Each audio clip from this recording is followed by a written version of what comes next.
माझी गोरगरिबांची मुलं लागली ना तिथे कामाला, पंपावर मुलं लागणं हे मला कमी पडायचं आहे.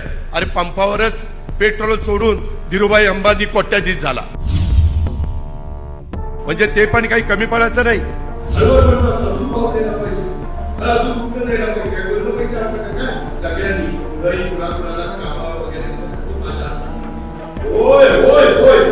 मी कामाचा माणूस आहे, त्याच्यामुळं मी तुमच्या सगळ्या सभासदांचं भलं करेन. मगाशी सांगितलं ना, लात मारील तिथं पाणी काढण्याची धमक आहे. त्याच्या निमित्तानं आपल्या सर्वांचं मनापासून मी स्वागत करतो. आणि आत्ता ज्यांनी राष्ट्रवादीमध्ये मग आमचे जयरामअण्णा आठवळे असतील, जयप्रकाश आठवळे असतील, शेखर जाधव असतील, सतीशराव आठवळे असतील, प्रशांत तावरेंनी उमेदवारांनी पाठिंबा दिलेला आहे. 3 नंबर गटातनं सागर प्रमोद तावरेंनी पाठिंबा दिलेला आहे. माळेगाव गटातनं अर्जुनराव सीताराम भोसलेंनी पाठिंबा दिलेला आहे. आत्ता आमचे मळदचे झांबरे आणि त्यांच्या सहकारी मित्रांनी देखील बरोबर काम करायचा निर्णय घेतलेला आहे. 2 दिवसापूर्वी राजेंद्र शिवाजीराव बांदल, शिवाजीरावांचे चिरंजीव, ते पण मला भेटलेले होते शिरवलीचे. अशा अनेक मान्यवरांनी ह्या पॅनलला पाठिंबा दिला आहे. माझ्याबरोबर काम करण्याच्याबद्दलचा निश्चय त्यांनी सगळ्यांनी केला, त्याबद्दल त्या सर्वांना मी लाख लाख धन्यवाद देतो, त्यांचे लाख लाख आभार मानतो. मित्रांनो, आज मी तुमच्या सगळ्यांच्या समोर उभा आहे ते म्हणजे गाव सहकारी साखर कारखान्याच्या निमित्तानं जे उद्याच्या काळात 2025 ते 2030 याकरता जे उमेदवार आम्ही तुमच्या सगळ्यांच्या समोर दिलेले आहेत. मी एका गोष्टीचं मान्य करतो की अनेकांनी उमेदवारी मागितलेली होती. काही जण म्हणत होते की दादा आमच्या गटामध्ये बदल करा, काही जण म्हणत होते ही शेवटची संधी द्या, काही जण म्हणत होते नव्या चेहऱ्यांनी छत्रपती कारखान्याला 100% नवीन चेहरे देण्याचा प्रयत्न केला. पूर्वीच्या बोर्डातलं मला वाटतं घेतलेलं नाही. संपूर्ण बापूंच्या नेतृत्वाखाली मी आणि दत्ताने आम्ही सगळ्यांनी मिळून तिथं बोर्ड त्या बाबतीमध्ये दिलं आणि त्या भागातल्या लोकांनी 6 ते 6.5 हजार मतांनी ते पॅनल निवडून दिलं. काम अवघड होतं. कारखाना माळेगाव आणि सोमेश्वरच्या तुलनेमध्ये बराच भावाच्या बाबतीमध्ये मागं होता, परंतु त्या किती 69 गावचं कार्यक्षेत्र, किती 53 गावच्या कार्यक्षेत्रामध्ये आम्ही तिघांनी फिरून एक लोकांना विश्वास दिला. काही गोष्टी घडल्या त्या आम्ही मान्य केल्या, त्याच्यात दुरुस्त करायचं ठरवलं. आणि जरी पृथ्वीराज बापूंचे माझे मागं काही वर्ष वेगवेगळी विचारधारा असली तरी कारखान्याच्या हिताकरता, सभासदांच्या भल्याकरता, सहकार्य करता, छत्रपती सहकारी साखर कारखान्याच्या सभासदांना पूर्वीचं वैभव प्राप्त करून देण्याच्या करता आम्ही मागचं असेल ते सगळं सोडून दिलं आणि फक्त तो सभासद डोळ्यासमोर ठेवला. छत्रपती कारखाना ज्या स्वर्गीय साहेबराव अण्णा, माणिकराव दादा, मग त्याच्यामध्ये गोविंदराव पवार असतील, त्याच्यामध्ये गावडे असतील, त्याच्यामध्ये उंडे असतील, त्याच्यामध्ये निंबाळकर असतील, त्याच्यामध्ये यादव असतील, त्याच्यामध्ये आमचे लासुंड्याचे पाटील असतील, अनेक मान्यवर होते. कुणाचं नाव चुकून राहून जाईल, परंतु या सगळ्यांनी लावलेलं ते रोपटं, माझ्या आधी लावलेलं आहे ते रोपटं पुढं टिकलं पाहिजे. आणि अशा पद्धतीचा निर्णय घेतला. बापूंना म्हणलं, बापू काळजी करू नका, तुम्ही 5 वर्ष चेअरमन, तुमच्या नेतृत्वाखाली कारखाना चालेल आणि राहिलेल्या गटामध्ये 5 वर्षाला 5 व्हाईस चेअरमन करणार. ते मी, बापू आणि दत्तामामा भरणे ठरवणार. आणि त्या पद्धतीनं यंदा बारामती गटातल्या मला वाटतं कैलास गावडेंना आम्ही व्हाईस चेअरमन केलेलं आहे. ते सांगायचं तात्पर्य, मी राजकारणाच्या ठिकाणी राजकारण करीन, मी त्याच्यामध्ये हायगाई करणार नाही, पण प्रपंचाच्या ठिकाणी लोकांच्या आर्थिक नाडी असेल तिथं माझे असणारे काही वाद मतभेद बाजूला ठेवीन. कारण शेवटी लोकांचं भलं कशात आहे, लोकांचं आर्थिक शिस्त कशात आहे, पैसे कशात मिळणार. आणि हे करत असताना बापूंना सांगितलं, बापू तुम्ही काम चांगलं करा, तुमच्या नेतृत्वाखाली काम करत असताना बोर्डाला माझ्या इथं बोलवलं, सगळ्यांना एकत्र बसवलं. मी दत्तामांबा आणि बापू आणि सगळे आम्ही बोर्ड त्यांना सांगितलं 11 वाजता मीटिंग होती, जायचं, बापूंचा उमेदवारी अर्ज भरायचा, व्हाईस बापूंच्या बरोबर दिलेलं आहे, ते सांगतील तर व्हाईस चेअरमनचा फॉर्म भरा. व्हाईस चेअरमननी 1 वर्ष झालं की राजीनामा द्यायचा आणि पुढच्याला व्हाईस चेअरमन करायचं. त्यामध्ये आम्ही ठरवलं कारखान्यामध्ये चेअरमन आणि व्हाईस चेअरमन आणि संचालक बोर्ड गाडी वापरणार नाही. त्यामध्ये ठरवलं कारखान्यात चहा फक्त मिळणार, गेस्ट हाऊस बंद. त्यामध्ये कारखाना सुरू असेल तर उसाचा रस मिळणार, ह्याच्यापेक्षा काही नाही. कुठलेही बिल मी त्यांच्या समोर सांगतो, व्हाईस चेअरमन तिथं बसला, या बघ इथं बसला आणि इथं चेअरमन आहे, बिल एक देखील कारखान्यावर गेस्ट हाऊसचं, बाबूराव गेस्ट हाऊसचं नाही, कारखान्याचं नाही, ह्याचं थांबा जरा, हॉटेलचं, रेस्टॉरंटचं, हॉटेलचं एकही बिल टाकायचं नाही. हे सगळं करत असताना एकोप्याने राहायचं, कुठंही गडबड करायची नाही. कुणी गडबड केली तर बापूंनी आणि मी आणि मामांनी त्या 20च्या 20 लोकांचे राजीनामे घेतलेले, लगेच राजीनामा मंजूर गडबड झाली की. तसं आत्ता पण अजित पवार सहित सगळ्याचे 21चे 21 राजीनामे घेतलेत. कोणी गडबड केली, कारखान्याच्या हिताला बाधा आणली, माळेगाव सहकारी साखर कारखान्याच्या 19,750 सभासदांचा कमीपणा कुणी केला, हे श्री निळकंठेश्वर पॅनल, त्यामध्ये मी सांगितलं होतं 13 तारखेला चेअरमन जाहीर करणार आहे. मला सगळ्यांनी सांगितलं, हो दादा नका करू, फार गडबड होईल, ते असं होईल तसं होईल. मी करणारच आहे आज, काय कुणाला करायचं ते का. त्यामध्ये मी 1 मिनिट अरे थांबा रे बाबा, आपला दम 22 तारखेपर्यंत टिकला पाहिजे, इथं कुठेच घालतो. तर त्यामध्ये बापूंनी मला नंतर सांगितलं, सगळ्या बोर्डानी, आम्ही एवढ्यावरच नाही थांबलो, आम्ही भत्ता देखील घेणार नाही. बापू त्या दिवशी ठरलं भत्ता देखील घेणार नाही. एवढं काटकसरीनं कारभार, जसा स्वर्गीय साहेबराव अण्णा माणिकराव दादा त्यांच्या बोर्डानी डबे घेतले, तिथं नेले, चट्टी भाकरी खाल्ली आणि तो कारखाना उभा केला. आज हे चेअरमन स्वतःचा डबा सकाळी घेऊन येतात, तिथं बसतात. जाऊन बघा की तिथं बदल होत चाललेला आहे. मागच्याही लोकांनी प्रयत्न केला पण अडचणी आहेत. आज राज्यातली 200 कारखाने, 100 खासगी आणि 100 सहकारी अडचणीतनं चाललेत.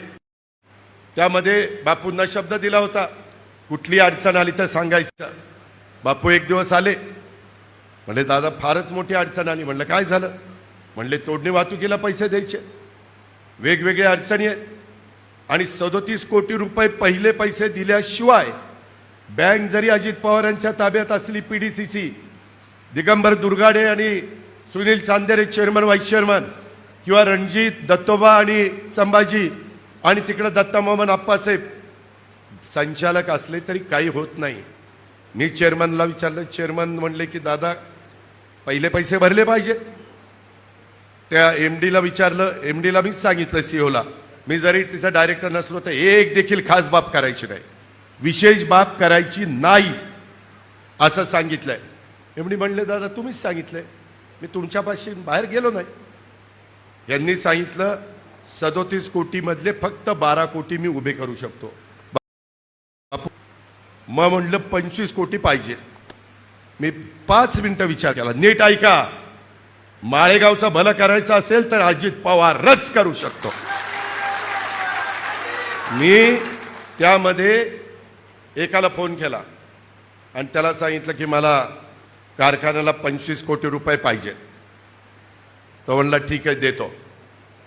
त्यांनी नंतर 2 दिवसांनी बापूंना सांगितलं ते फॉर्म पाठवतो, ॲग्रीमेंट करायचं, स्टॅम्पवर लिहून घ्यावं लागेल आणि अमकं करावं लागेल. बापू म्हणले दादा ही असं म्हणतोय. परत दुसरा फोन लावला, म्हणलं अजित पवारची 25 कोटी रुपयाची हे नाही, पद नाही आहे. अजित पवार सांगतो ना तुला, संध्याकाळी 10,000 10,000 आणि 5,000चा 5 कोटीचा हे आलं RTGS. विचार आलं की नाही? संध्याकाळी काही लिहून दिलं नव्हतं. मित्रांनो, कारखानदारी अडचणीत आहे. हे सांगतात ना, अरे आपल्या वाडवडिलांनी उभी केलेली कारखानदारी कुणाच्या हातात द्यायची? अरे चांगल्यांच्या हातात द्यायची. ज्याच्यात धमक आहे, लात मारेल तिथं पाणी काढण्याची, त्याच्या हातात द्यायची आहे. तुम्ही काय सांगताय? 45 आणि 50 वर्ष तुम्हाला डायरेक्टर करून दोघांनी उठवावं लागतंय, बसवावं लागतंय, तरी तुम्हाला डायरेक्टरच व्हायचंय. अरे कधी थांबणार तुम्ही? आज बापूंनी तर सांगितलं, बापू थोडे आजारी आहेत. आत्ता माझ्या घरी आलेले होते, त्यांचा डबा होता, मला उशीर झाला जरा पुण्याहून यायला. बापू माझ्या डायनिंग टेबलवर त्यांचा डबा खात बसले होते. त्यातले जेवत होते की नाही बापू? वेळेत जेवायला पाहिजे. बापू म्हणले, दादा मला एकदा कारखान्याचं चेअरमन व्हायचं होतं, मी चेअरमन झालोय, माझी आता तब्येत साथ देत नाही, तुम्ही मला यावेळेस घेऊ नका, मी मनापासून श्री नीलकंठेश्वर पॅनलचा प्रचार करीन. विचारा म्हणले का नाही? अरे मनाचा मोठेपणा, दिलदारपणा असावा लागतो. पुढच्या पिढीवर पण विश्वास ठेवावा लागतो. सारखं तुम्हीच 5 वर्षापूर्वी निवडून दिलं, तुम्ही कारखान्यात आला नाही. बाळासाहेब तावरे चेअरमन असताना किंवा आमचे केशवराव चेअरमन असताना तुम्ही यायला पाहिजे होतं. केशवरावचं काही चुकत असेल तर सांगायला पाहिजे होतं, बाळासाहेबांना सांगायला पाहिजे होतं. तुम्ही कारखान्याची ड्रायव्हर वापरता, ते कसं जमतं? आणि इथं मात्र तुम्हाला बाळासाहेबांना आणि केशवरावांना सांगायला अडचणीच आहे. हे अजिबात माळेगावच्या 19,500, खरं तर तुम्ही 21,000, मागाशी मला केशवरावांनी गाडी सांगितलं, साधारण 22,000 सभासद आहेत.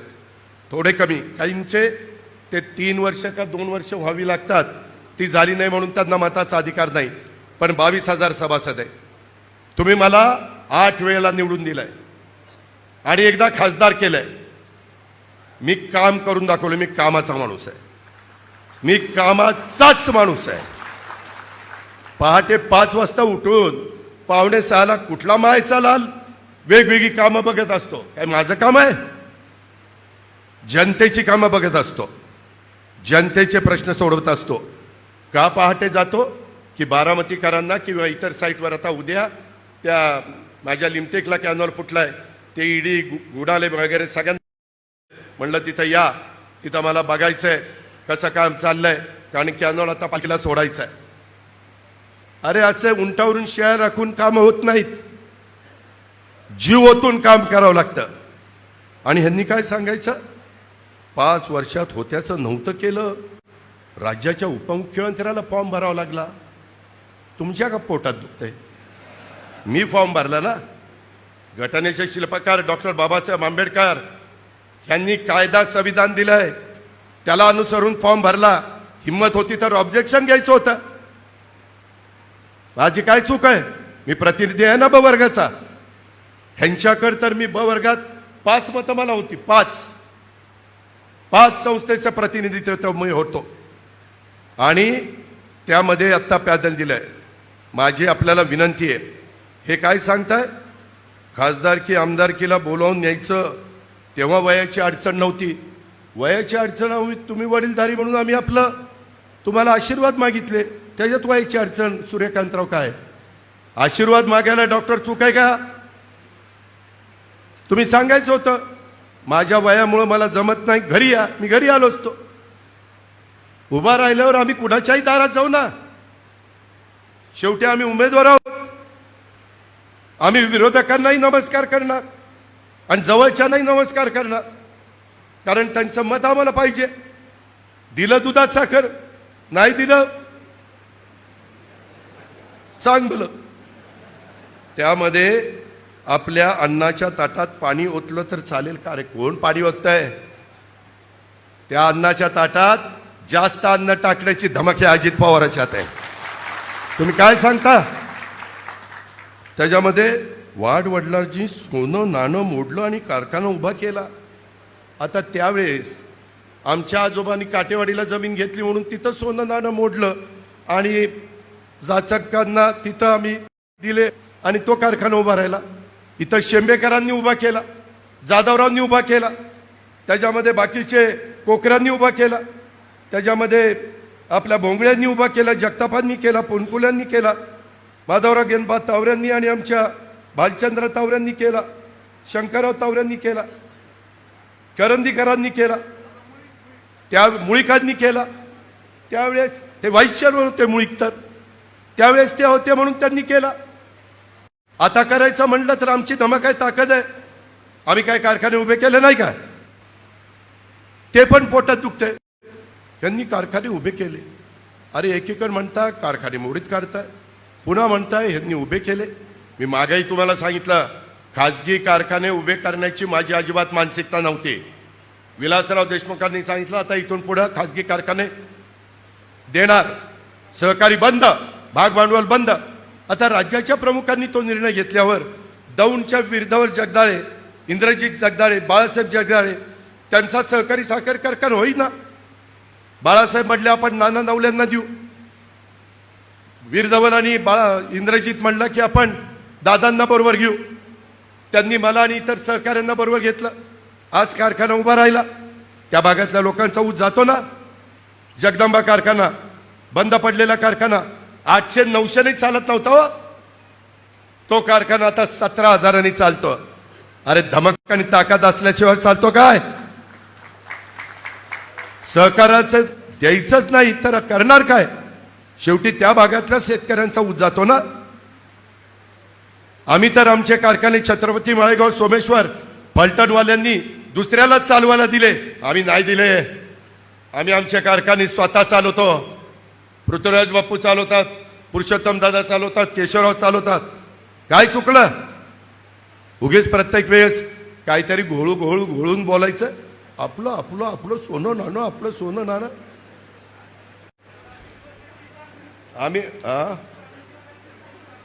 अहो मगाशी त्या वकील आमच्या राहुलनी सांगितलं मला, आता पुरुषोत्तम दादा सांगत होते माझ्याकडे एवढं बाड आहे की तुम्हाला वेळ कमी पडेल. याच्यामध्ये 35 मेगावॅटचं आपलं कोजन आहे. आपलं एक्सपोर्ट आहे 35 मेगावॅटचं 6 लाख आणि यांचं 23 मेगावॅटचं आहे 5 कोटी 82 लाख आणि आपलं 6 कोटी. कोजन केल्यापासून त्याचं वाटोळं चाललंय. तरी देखील आम्ही काही मॉडिफिकेशन केले. त्याच्यामध्ये मी अनुदान दिलं. अनुदान द्यायला हे कुणी आले नव्हते. ते म्हणतात ना सहकारी साखर कारखाने मोडून काढतील, हे खाजगी करतील. आता नवीन काढलंय विद्या प्रतिष्ठानला आपलं शारदा माळेगाव शैक्षणिक संकुल जोडायचं चाललंय. अरे कोण जोडायला चाललंय? त्या प्रफुल्ल तावरेला विचारा. इथं सुभाष चव्हाण बसलाय. मला कृषी मूल शिक्षण संस्थेचं प्रमुख केलं. आतापर्यंत 50 कोटी रुपये खर्च केले आणि अजून 50 कोटी करणार आहे. प्रफुल्ल तावरे तुमचीच भावकी, विचारा त्याला, सुभाषला विचारा. केलं की नाही? तिथं जाताना दिसतंय की नाही? मला जोडता आलं नसतं विद्या प्रतिष्ठानला. मी पुणे जिल्हा शिक्षण संस्थेचा अध्यक्ष आहे. 95,000 मुलं मुली शिकतायत. ती संस्था तिथं, विद्या प्रतिष्ठान तिथं, कृषी मूल शिक्षण संस्था तिथं. काय होतं वेगवेगळ्या संस्था राहिल्या तर?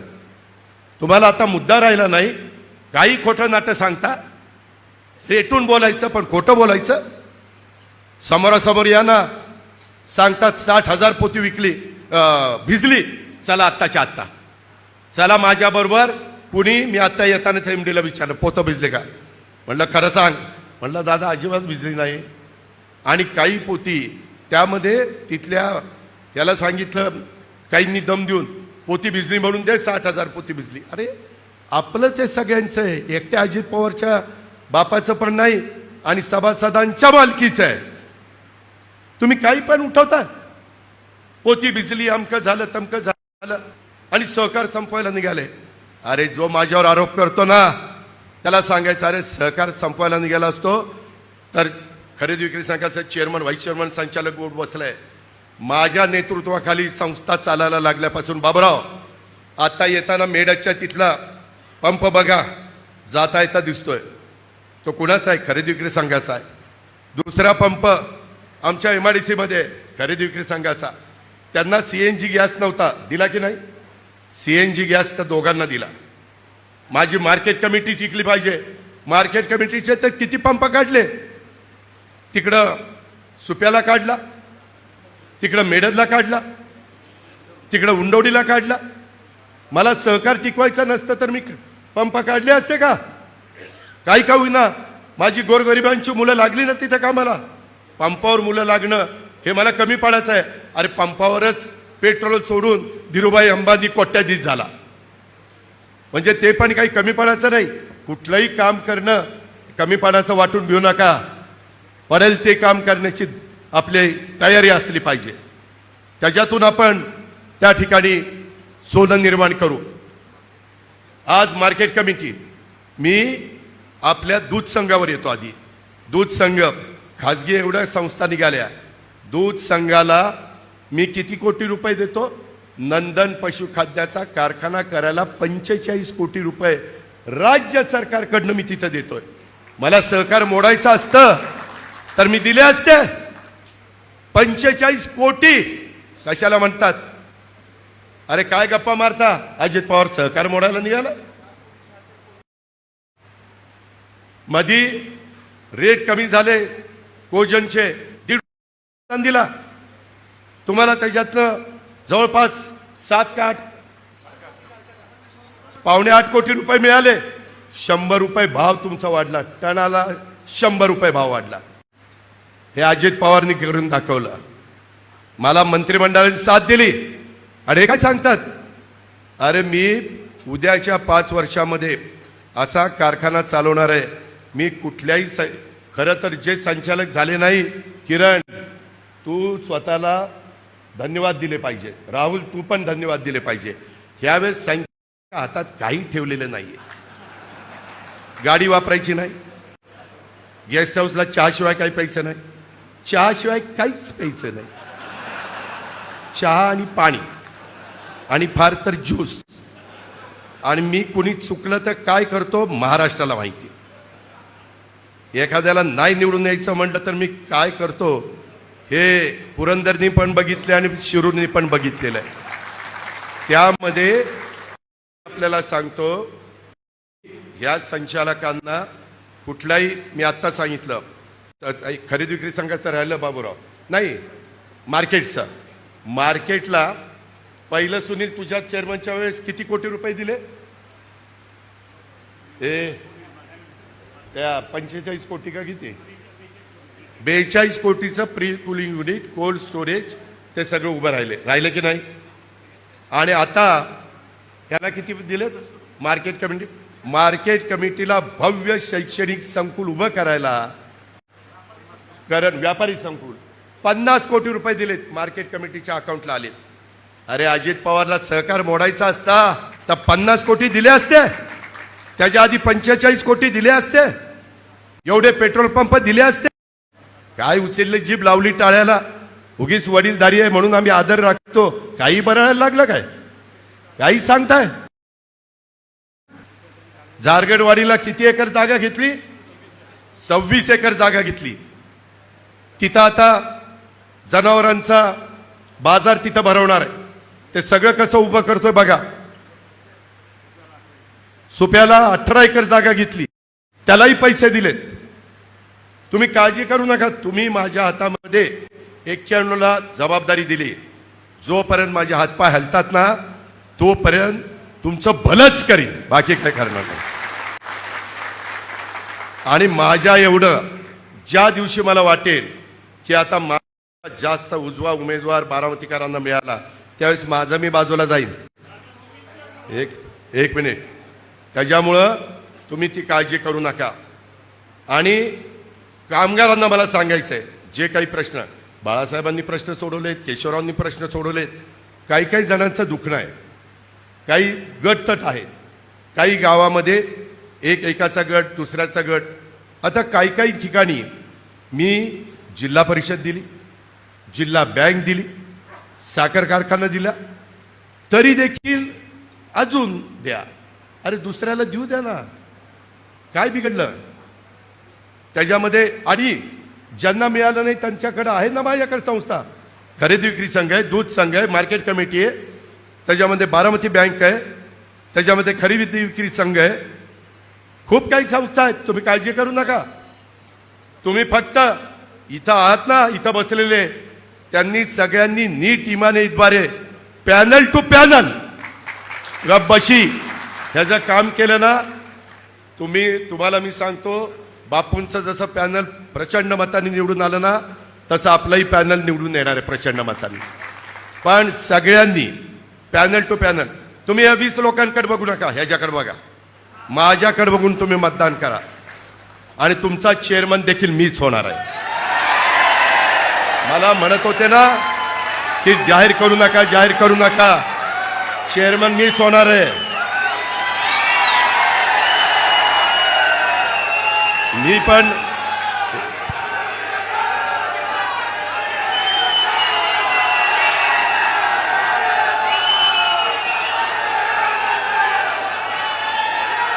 मला पण थांबा एक मिनिट, मला पण दाखवायचंय की माझ्यावर आरोप करणारे अप्पासाहेब म्हणतात ना, सहकार मोडाला निघाला. महाराष्ट्रामध्ये पहिल्या 5 क्रमांकामध्ये उद्याच्या 5 वर्ष भाव देऊन नाही दिला तर नावाचा अजित पवार सांगतो. त्यामध्ये काही झालं की दादांनी केलं, माझं मागं तर काय काढलं म्हणले, ते दिलीप वळसे पाटील सहकार मंत्री असताना रोहित पवार यांनी कुठलं तरी अडवलं. मी कधी कुणाचंही अडवत नाही. आता विरोधकांची पण NCDCची प्रकरणं बापूला विचारा, मी अनेक केली. मी त्या संचालक बोर्डाला बघत नाही, त्या सभासदांना बघतो, 19-20 हजार सभासदांना.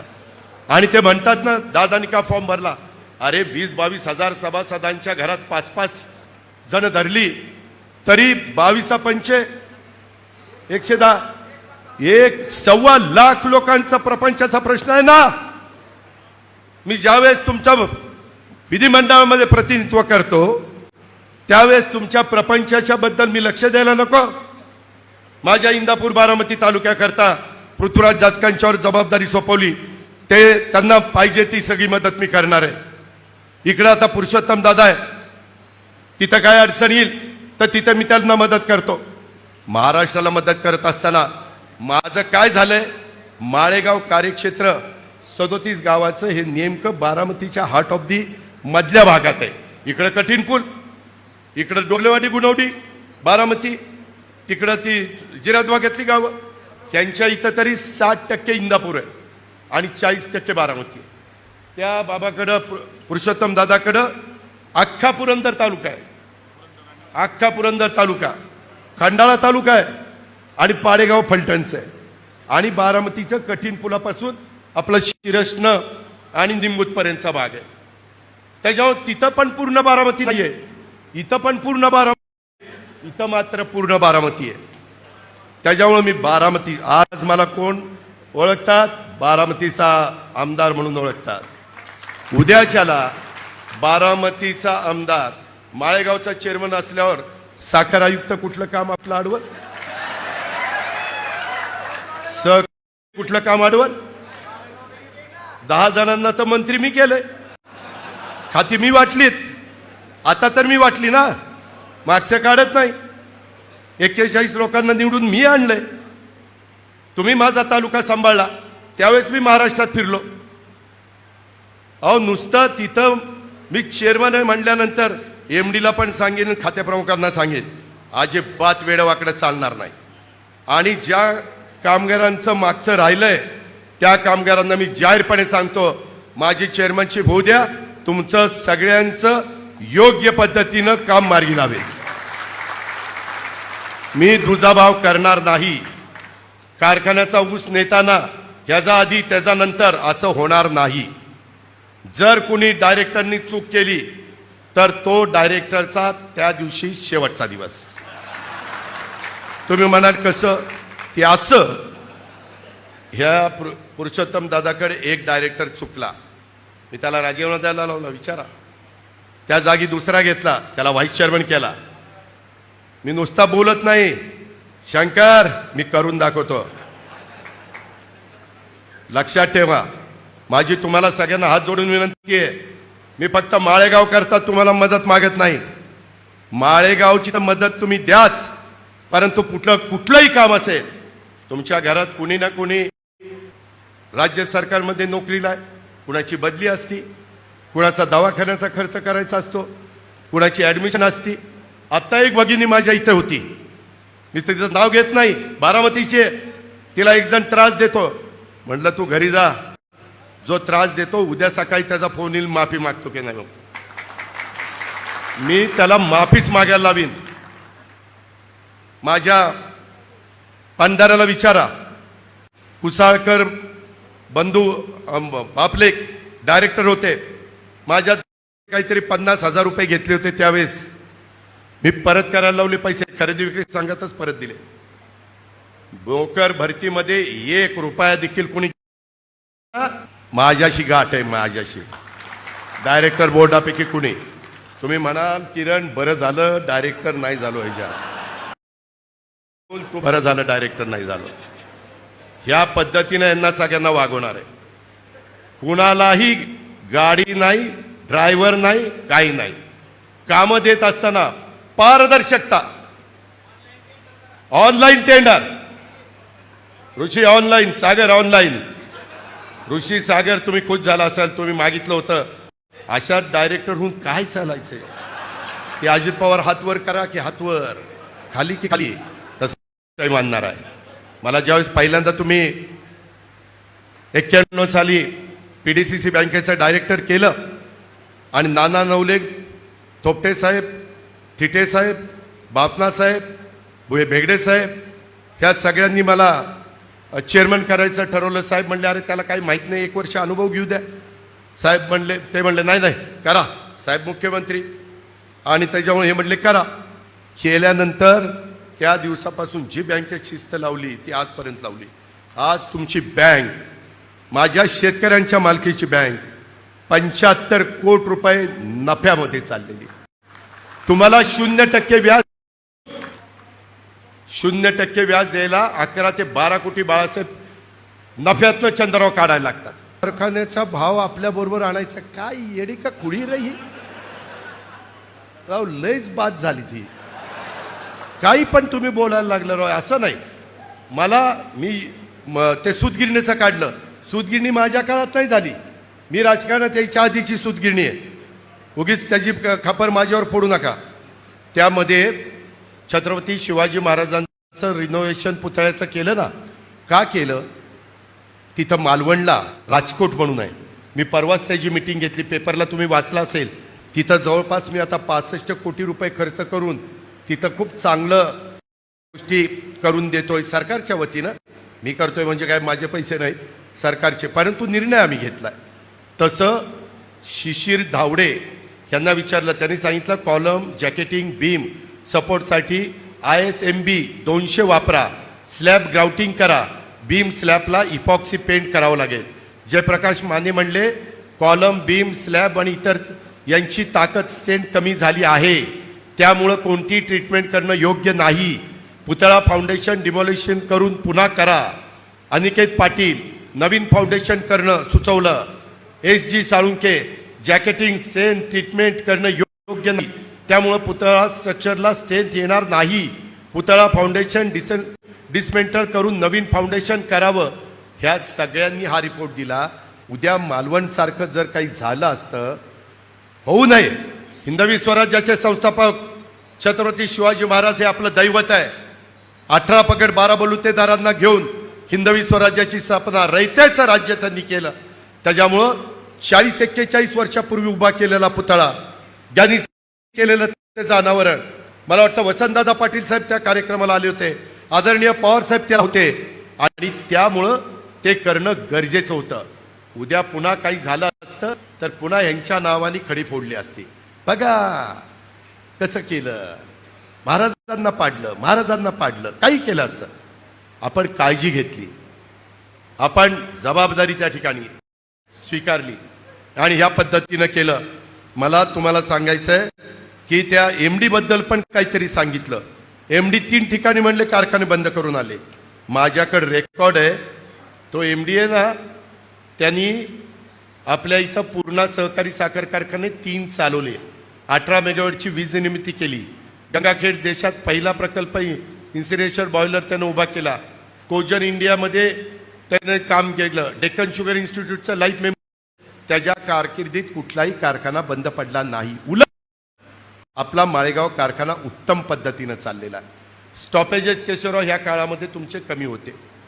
उगीच काही पण सांगायचं, कुणालाही सांगायचं. ते भाषणं करतात ना, दादांत खोटं सांगतात. मी पण आता सभा घेणार आहे. मी 1 दिवस फक्त कॅबिनेटला जाणार आहे. आता पुढच्या रविवारी मतदान आहे. उद्या 18 दिवसात. मला वाटतं शुक्रवारी रात्री प्रचार बंद होईल. तुम्ही ठरवा. मला महत्वाच्या गावाला पंढरा, निरावाग, खांड, शिरोली, माळेगाव, तिकडं आमचा मेढत, करावागज आणि नेपथवळण, तिथं त्याच्यानंतर अशी जी महत्वाची गाव आहेत, उंडवडी, माझ्या सभा लावा. मी सांगतो लोकांना काय सांगायचं ते. पाणी उन्हाळ्यात अजित पवार देतो का? फाटा कॅनॉल बंद होऊन देत नाही. दिला का? नाही दिला. त्याच्यामुळं ऑल इन वन आहे. All in one. फक्त माळेगावचं नाही, कुठलंही काम बाबूराव, कुठलंही होण्यासारखं बरं का, नाहीतर काही आनंद ते माझ्याकडनं तुम्हाला करून मिळणार आहे. तुम्ही म्हणायला राहिला आता ही ह्याच्या उपमुख्यमंत्री पदात इथं कधी वेळ द्यायचा? काही काळजी करू नका. मी एका जागी बसून त्या आपल्या उस्मानाबाद, धाराशिव आमची सासूरवाडी आहे. ते म्हणले राव तुमचेच कारखाने चांगले चालले तर आमचे फार वाटोळ झालं आहे. तिथला बाणगंगा सहकारी साखर कारखाना आपण चालवायला घेतला. 1250चा कारखाना. आत्ता 4 लाख मेट्रिक टन डिस्लरी आहे आणि 7,000 कारखाना चालला आहे. सहकारी कारखाना चालवायला घेतला आहे. पलीकडं बिराजदारांचा तालुका कुठला रे? उमरगा. भाऊसाहेब बिराजदार सहकारी साखर कारखाना. सुरेशला चालू करता आला नाही. 1200चा कारखाना आत्ता 6 ते 7,000 चाललाय. 4 लाखाची डिस्लरी आहे. कारखाना उत्तम चाललाय. सहकारीच आहे. हे म्हणतात पवार सहकार मोडायला निघाला. अरे जाऊन बघा उघड्या डोळ्याने तिथं सहकारी साखर कारखाने कसे चालवतोय आम्ही. जर सासूरवाडीला जाऊन कारखाना चालवतोय तर माझ्या भागातला कारखाना मला नाही चालवता यायचा. अरे ते तर माझं बाळ आहे. तुम्ही बघा, दृष्ट लागण्यासारखं कारखाना. तिथलं सगळं चित्र बदलून टाकतो, सगळं चकाचक करून टाकतो. फक्त माझं 20च्या 20 ते म्हणतानाच म्हणतात तिब्ब वर्गाचं निवडून येईल, बाकीचं नाही. बाकीचा कसा नाही खेळायला आलो काय ते. 20च्या 20 डायरेक्टर आमचे उमेदवार. आता त्यांची नावं सांगतो. The great. आणि कारखान्याला मी जरी चेअरमन असलो आणि हे 20 डायरेक्टर असले तरी कुणालाही उद्या केशवराव असतील, बाकीचं कुणी, बाबाराव तुम्ही कुणी असवा, तुम्हाला जर कारखान्यामध्ये ही गोष्ट अधिक चांगली होऊ शकते, तुम्ही हक्कानी कारखान्यात जायचं. MDला मी सांगेल या सगळ्यांचं म्हणणं ऐकायचं आणि ऐकून घ्यायचं. त्याची नोट तयार होईल, मला सांगितली जाईल आणि त्याच्यात तुमची सूचना, तुम्ही डायरेक्टर असा किंवा नसा, तुम्ही सगळे चेअरमन आहे समजून मी त्या ठिकाणी काम करीन. आता एकाने सांगितलं दादा माझी अडचण आहे, मी लगेच फोन केला आणि त्याला सांगितलं त्याची अडचण दूर कर. त्यामध्ये मी मगाशी सांगितलं मी कामाचा माणूस आहे. 6 दिवस राहिलेले आहेत. सगळे पै पाहुणे, नाती गोती सगळ्यांना भेटा, पण मत मात्र कब्बशीलाच मिळालं पाहिजे. एवढी मात्र हात जोडून तुम्हाला सगळ्यांना विनंती, हात जोडून. मी सहजी कुणाच्या पुढं हात जोडत नाही, पण तुम्ही मतदार राज आहेत, मी तुमच्या पुढं हात जोडतो आणि त्या ठिकाणी तुमचा मान, तुमचा सन्मान ठेवेल. कुठंही अडचण येऊन देणार नाही, कुठल्याही चुका होऊन देणार नाही. तोडणी वाहतुकीला ॲडव्हान्स वाटताना पण योग्य पद्धतीनंच ॲडव्हान्स वाटला जाईल अजिबात तिथे कुणाची शिफारस चालणार नाही. जे शेतकी अधिकाऱ्यावरती जबाबदारी, चीफ अकाउंटंटवर आर्थिकची जबाबदारी, चीफ केमिस्टवर त्या मॅन्युफॅक्चरची जबाबदारी, चीफ इंजिनियरवर मिल आणि बाकीच्या सगळ्याची जबाबदारी, डिस्लरी इन्चार्जवर डिस्लरीची जबाबदारी, जे काही अजून प्रदूषणाचं आहे ते पण आपण मार्ग काढू. ते राहिलंय माझ्याकडनं, कारण 7:30चं 9:30 झालं. अशी पुरुषोत्तम दादांनी सांगितलं आपला 35 मेगावॅट असताना पण 23 मेगावॅट आपल्या बरोबरीनं एक्सपोर्ट करताय. म्हणजे त्यांचं एक्सपोर्ट आहे 6,34,00,000 23 मेगावॅट आणि आपलं आहे 4 कोटी. त्यांचं आहे 7 कोटी त्या विरोधकांच्या काळात, त्यांचं 7,43,00,000. आपलं पॅनल आल्यावर 6,27,00,000 गेलं, 2 कोटीनं वाढलं. तर 7,05,00,000 गेलं, त्यांचं 7,22,00,000 गेलं. नंतर 22-23ला आपलं 5,49,00,000 गेलं, त्यांचं 5 कोटीवर गेलं. नंतर आपलं 23-24ला 6,08,00,000 गेलं, त्यांचं 5,82,00,000 गेलं. ह्यावेळेस मात्र आपल्याला तुमचा ऊस हे झाला, काय गहू झाला, खोडवा झाला. आता आपण AI आणतोय, त्यामध्ये आपण आर्टिफिशियल इंटेलिजन्सचा करता राज्य सरकारकडनं पण करणार आहे, कृषी खात्याकडनं. त्याला आपण कृषी जिल्हा अधिकारी, तालुका कृषी अधिकारी आणि गावचा कृषी विस्तार अधिकारी ह्या सगळ्यांना त्याच्यात सामावून घेतोय. त्यामध्ये आपण कार्यक्रम राबवू. आपल्या चोपडत जमिनी आहेत, त्याच्याकरता काय सिस्टीम. मी मधी शरद सहकारी साखर कारखाना आपल्या राजेंद्र याड्रावकर त्यांना एक कार्यक्रम दिला आहे. तसा कार्यक्रम मी पुढच्या वेळेस आपल्या इथं राबवतो. तुम्ही माझ्या गाडगेवाडी, मेखळी, खांडज, शिरवली आणि निरावागज ह्या सगळ्या नदीकाठला, इव्हन तुम्हालाही कांबळेश्वर, आमचं शिरवली, आमचं सांगवी, ह्या सगळ्यांना त्याचा उपयोग होईल. ही कामं ही आपल्याकडनं होणार आहे. त्याच्यामुळं आता बघा, माझं आज भाषण ऐकल्यावर आता डोकं खाजवतच बसतील, आता काय उत्तर द्यायचं, आणि अजून काहीतरी सुपीक डोक्यातनं कल्पना काढतील. अजिबात त्या बाबतीमध्ये विश्वास ठेवू नका. माझ्यावर विश्वास ठेवा. मी कामाचा माणूस आहे, मी कामाचा माणूस आहे. त्याच्यामुळं मी तुमच्या सगळ्या सभासदांचं भलं करेल. ते म्हणले की अजित पवारांनी निवडणूक पुढे ढकलली, ते पण सांगतो. त्या संदर्भामध्ये त्यांनी काहींना कोर्टात जायला सांगितलं आणि खरं तर 300 काहीतरी सभासद त्या बाबतीमध्ये 350 सभासद रद्द केले. पंचवार्षिक निवडणूक ही आपली होणार होती, परंतु प्रादेशिक सहसंचालकाकडं 3/1ला पत्र दिलं गेलं की 6/1/25 प्रमाणे सभासद धरावेत, 26-2 सभासद करू नयेत.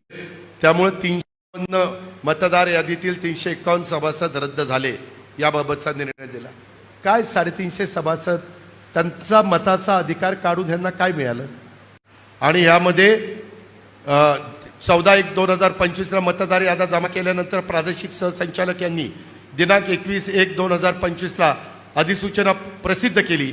नंतर रंजन काका तावरे संचालक यांनी प्रथमतः मतदार यादीतील अक्रियाशील सभासद याबाबत हरकत घेतली. रोहन देवकाते सभासद निरावागज यांच्याही मतदार हरकतबाबत कार्यकारी संचालकांना पत्र दिलं. मतदार यादीबाबत 3/2/25 अनुक्रमे रंजन काका तावरे संचालक आणि रोहन देवकाते 5/2/25 यांनी हरकती घेतल्या. ह्या सगळ्या गोष्टीमुळं विलंब लागला. मी तर नेहमीच निवडणुकीला तयार असतो. निवडणूक ही लोकशाहीचं त्या संदर्भातलं महत्त्वाचं काम आहे. निवडणूक नाही घ्यायचं कारणच काय. त्यामुळं माझी पंढारेकरांना आग्रहाची विनंती आहे की धुमाळवाडी असेल, पवईमाळ असेल, पंढारा असेल, आमची म्हसोबाची वाडी असेल, आमची शिवपुरी असेल, आमची सोनकसवाडी असेल, आमची हनुमानवाडी असेल, आमच्या कुर्णेवाडी असेल, सगळं माझ्या पंढऱ्याच्या पूर्वीच्या खालच्या 12 वाड्या, खामगळवाडी असेल, ढाकाळ असेल, ह्या काय जुना पंढरा, त्यामध्ये मी उद्या पाहुण्यांनाही भेटायला येणार आहे. म्हसोबाच्या वाडीमध्ये तिथं मी टेंगल्यांच्याकडं बसणार आहे, कोकऱ्यांच्या पाहुण्यांना तिथं घेऊन बसणार आहे आणि जगतापांच्या पाहुण्यांना पण सकाळी येऊन बसणार आहे. त्यामध्ये मला सगळ्यांना बरोबर घेऊन जायचं आहे. मी स्वार्थी नाही आहे, मी मतलबी नाही आहे. मला माझ्या स्वतःच्या हयातीमध्ये जितके दिवस बारामतीकर साथ देणार आहेत, बारामतीकर पाठिंबा देणार आहेत, तोपर्यंत जेवढं काही बारामतीकरांना आणि इथल्या संस्थांना भरभरून देता येईल ते देण्याच्या करता माझं सगळी ताकद मी पणाला लावणार आहे. त्याबद्दल यत्किंचितही मी माघार घेणार नाही.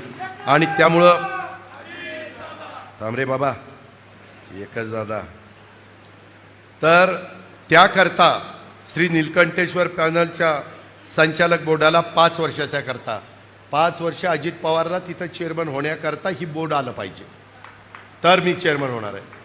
त्याच्यामुळं काही ठिकाणी त्या संचालकाच्या बद्दल तुमचं वेगळं मत असू शकतं, जेवढ्या व्यक्ती तेवढी मतं असू शकतात, पण ते जरा माझ्याकरता बाजूला ठेवा. आणि 1 नंबर गटात श्री बाळासाहेब पाटील तावरे हे कब्बशी, आणि त्यांच्या देखत सांगतो ही बाळासाहेबांची कारखान्याची शेवटची निवडणूक.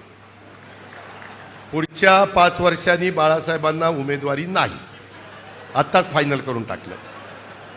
नंतर शिवराज प्रताप सिंह जाधवराव, त्यामध्ये त्यांची कब्बशी खूण आहे, पॅनल टू पॅनल.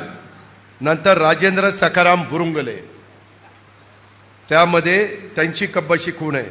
हे 3 अ गटात नाही. नंतर 2 नंबर गट तानाजी तात्यासाहेब कोकरे, बाळासाहेबांच्या सारखं तानाजीरावची पण ही शेवटची निवडणूक. तानाजीराव ही शेवटची, पुढच्या वेळेस नाही तर कोकरे मला हाणतीलच होता, तर पुढच्या वेळेस नवीन. नंतर योगेश धनसिंग जगताप, नाही त्याची नाही शिवायची यायला ते मला मागणंच चप्पल मिळणार, माग पोरगण पुढं बाप मी मधी. गमतीचा भाग जाऊ द्या, परंतु योगेश धनसिंग जगताप त्यांची कब्बशी खूण आहे. आणि स्वप्नील शिवाजीराव जगताप त्याची कब्बशी खूण आहे. पॅनल टू पॅनल केशवरावांनी स्वतः सांगितलं की यावेळेस यांना संधी द्या इतरांना म्हणून दिलेलं आहे. आणि हा पंढऱ्यानं तुमचा 5वा उमेदवार मी घेतला. ब वर्गाची उमेदवारी मी घेतल्यामुळं पंढऱ्याला 5वी जागा मिळाली नाही, पण त्याच्याबद्दल कितीतरी भरभरून पंढऱ्याला द्यायची जबाबदारी माझी.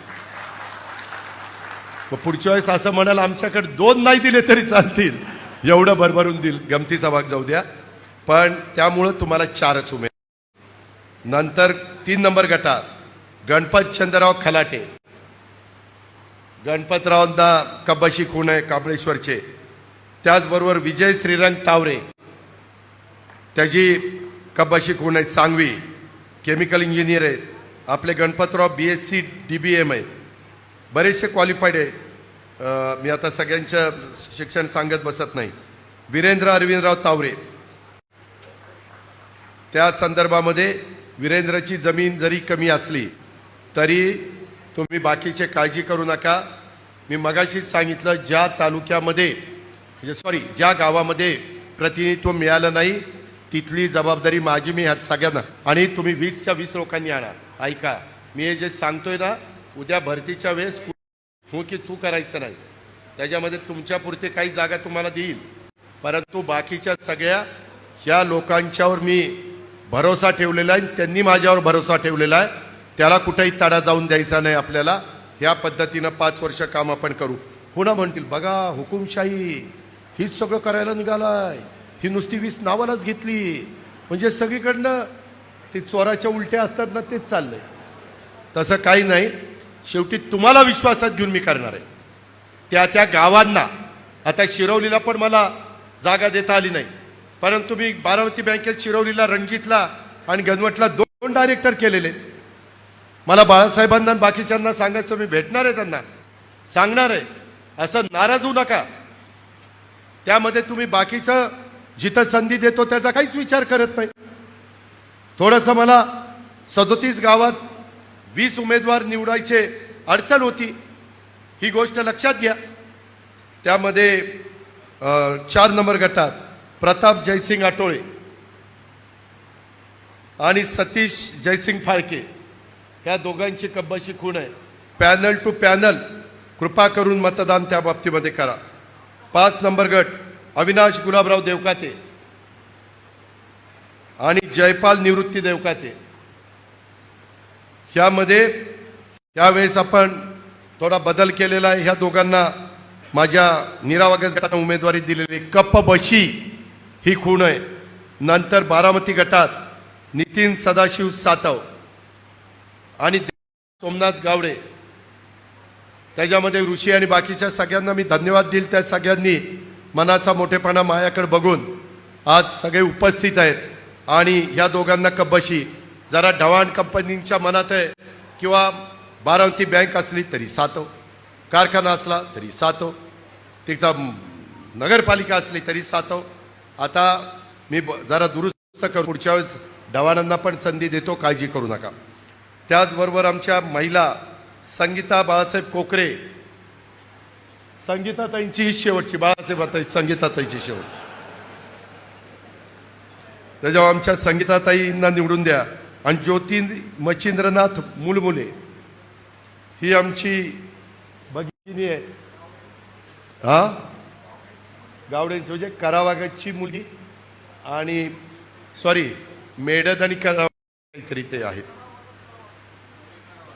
असू द्या, मुलगी पण आपली सून पण आपली. चला, त्यामध्ये विलास ऋषिकांत देवकाते, विलासरावांना NT मधनं आपण उमेदवारी दिली, बेकडी. त्याच्यानंतर रतन कुमार साहेबराव भोसले निरावागस, त्यांना आपण उमेदवारी दिलेली आहे. नितीन वामनराव शेंडे यांना आपण मळदमधनं उमेदवारी दिलेली आहे. आणि मी अजित अनंतराव पवार, मी आहे. ब वर्गातल्या सगळ्यांनी सकाळीच येऊन कब्बशीला आपलं बहुमोल मत द्यावं अशी विनंती आहे. आणि बाकीचे पण 5 मतं ना, 2 महिला, 1 NT, 1 हा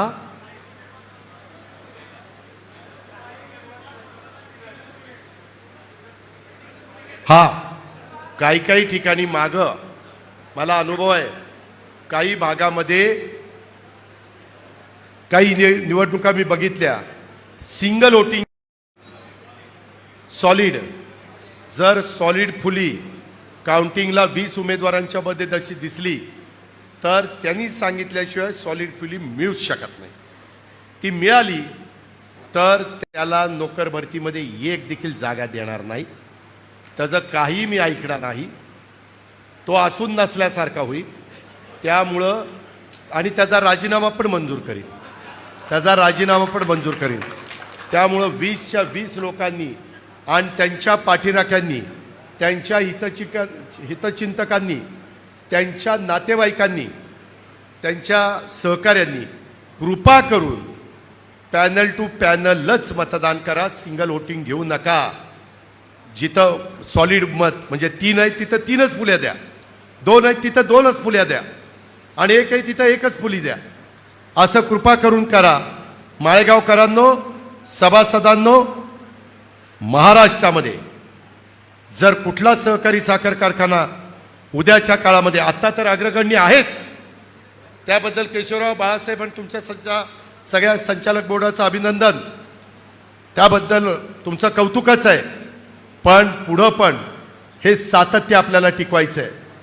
यांनी काय सांगितलं की इथला ऊस कुठंतरी नेला, एक कांड इथलं इकडं तिकडं जाणार नाही, उलट बाहेरचा ऊस कसा येईल ह्याबद्दलची पूर्णपणे प्रयत्न हा मी आणि माझे सगळे सहकारी करतील. त्याबद्दल कुठली शंका कुशंका मनामध्ये आणण्याचं अजिबात काही कारण नाही. अशा प्रकारची माझी आपल्याला सगळ्यांना विनंती आहे. मी पुन्हा सांगतो, आपला कारखाना कर्जबाजारी नाही, आर्थिक परिस्थिती भक्कम आहे. म्हणूनच आपल्याला आर्थिक शिस्तीचा प्रथम पुरस्कार मिळाला आहे. आपली साखर 269 कोटीची आहे. साखरेवर कर्ज 229 कोटी आहे. 40 कोटी शिल्लक राहणार आहेत. ते उद्याच्याला दिवाळीच्या वेळेस फायनलला तुम्हाला मिळणार आहे. त्यामध्ये जे म्हणतात की डिस्टिलरीयांनी कर्ज काढलं, पुरुषोत्तम दादाला आणि आमच्या बापूंना विचारा. आता साखर तयार केल्यानंतर कोटा येतो एकदम. जर माझ्या माळेगाव सहकारी साखर कारखान्याने जी साखर तयार केली होता येतं. भरणे मामांना आपण तिथं चेअरमन केलेलं होतं. आणि दुसरं कशाला, सहकार मंत्र्याला विनंती करू काही बदल करायचा असेल तर. तुम्ही काय काळजी करू नका हो, माझ्यावर सोडा. मी मगाशीच सांगितलं ना, लात मारील तिथं पाणी काढण्याची धमक आहे. आणि माळेगावच्या सभासदांना 5 वर्ष उच्चांकी भाव देण्याचा शब्द मी तुम्हाला देतो. आणि कब्बशीला मात्र पॅनल टू पॅनल मतदान झालं पाहिजे. एवढीच आग्रहाची, नम्रतेची, कळकळीची विनंती करतो थांबतो.